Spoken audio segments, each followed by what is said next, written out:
I'm sure very few people had it in their bet slip, but Stephon Castle's one of the favorites to win Rookie of the Year.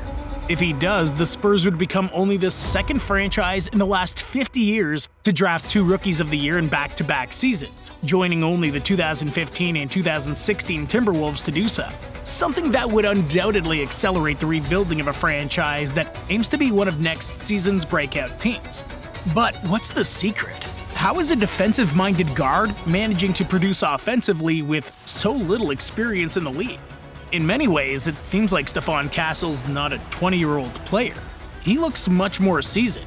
We've all seen the clips of his slow-step layups, a move that looks more like a vet than a rookie. But his arsenal includes much more. From the technical to the mental aspect, and just a few weeks into his NBA career, we can already say that, again, the Spurs were totally right about it. If last season made one thing clear, it's that the San Antonio Spurs needed a good rotation of guards. You gotta remember that 12 months ago, people were saying that San Antonio players were deliberately boycotting Victor Wembanyama. And the truth is that, watching some of those clips, it seemed to be a valid theory. Who's going to give you the kind of effort and intensity you expect to see for a full game when you have... It seemed that his own teammates didn't want to see him shine.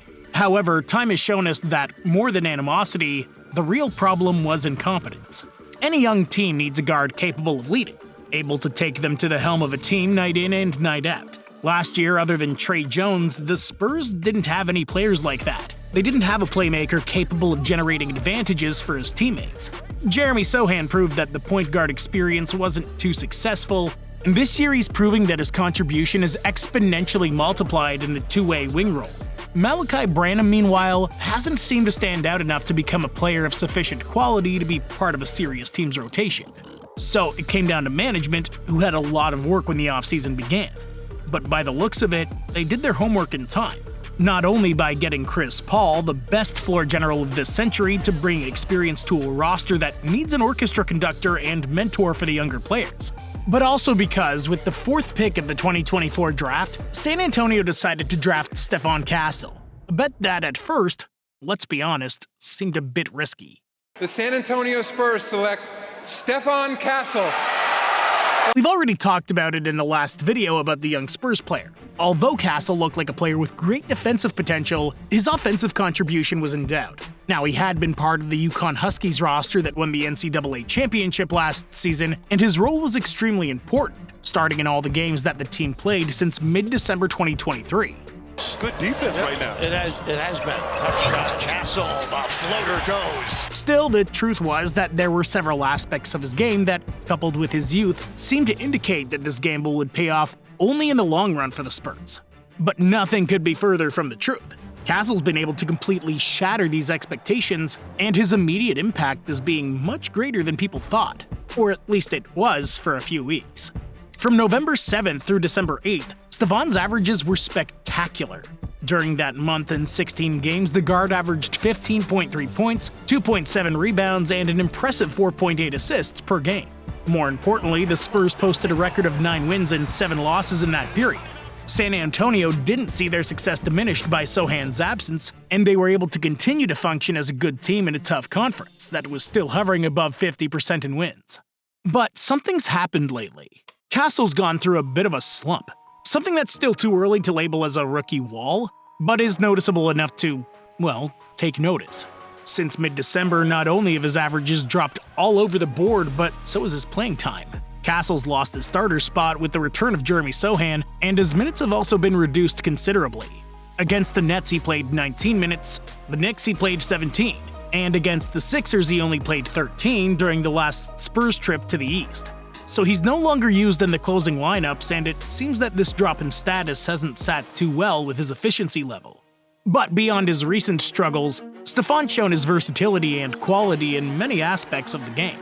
He's an important weapon for the Spurs in transition, being the 4th player who averages the most fast break points per game, something that's related to his ability to score off turnovers, being the 5th leading scorer per night in this way.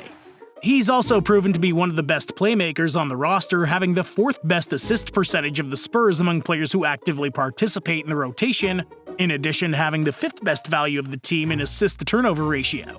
It's true that his efficiency hasn't been the best so far this season, but that's a completely normal phenomenon among players in their rookie year. Even more so in the case of a player who's only spent 1 year in college, right?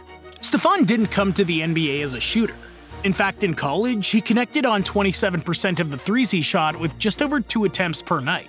Adjusted to 36 minutes, this figure increased to about 3 per game. Castle. And now in the NBA, he's doubling these attempts, shooting more than 5 per game. But nevertheless, the accuracies remain the same. We all know that in modern basketball governed by pace and space, it's vital that players are able to stretch the floor, and Stephon, for the moment, has not been able to do so. But there is reason for hope. Although he's somewhat below league average this season, Stephon's always been an average free throw shooter since high school, a factor that all coaches consider vital for a player to develop his shot from long range at the next level. Even with Gregg Popovich away from the court due to health issues from which he's expected to make his return, the Rookie of the Year candidate's been able to adapt well to San Antonio's system, an offensive system that, as we all know, orbits around Victor Wembanyama. And the more experience Stephon gets alongside him, the more he'll know how to adapt to the needs of the Frenchman. But on the other hand, everyone expects a big improvement from him on the defensive side as well. His upside on this side of the court was the main reason why the Spurs drafted him in the top 5 of the 2024 draft just a few months ago, and his advanced stats have yet to make much of a difference this season. But the eye test indicates that this athleticism, coupled with good instincts, will make him an elite defender sooner rather than later. The amazing thing is that with still so many areas to polish and with just a few weeks of professional basketball experience, he's already demonstrated his impact in many areas that people didn't expect him to. His pace control is much better than predicted. His decision-making on offense is as well. And his temperance in moments of truth seems more worthy, as I said at the beginning of the video, of a veteran than a rookie.